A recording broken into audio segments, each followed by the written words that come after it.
We got a 2006 Ford F-150 5.4 with a constant misfire smoking out the back.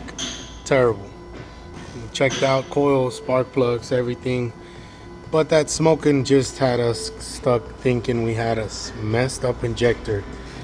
But due to the testing we've done, we've confirmed that we got a bad driver coming from the PCM.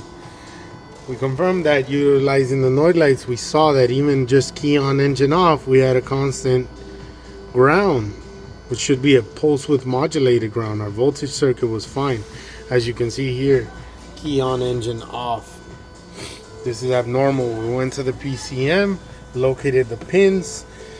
Just by disconnecting the PCM here, you can see that the light goes out.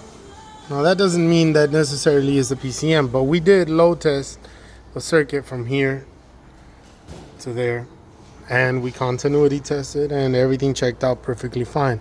Then we went one step ahead and we confirmed that the circuit that should be a pulse width modulated circuit is staying stuck.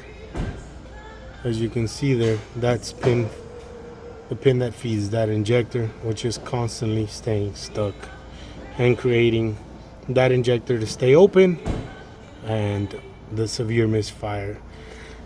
Check us out here at Manny's Auto Service. We do all the testing necessary to confirm the issues with your car.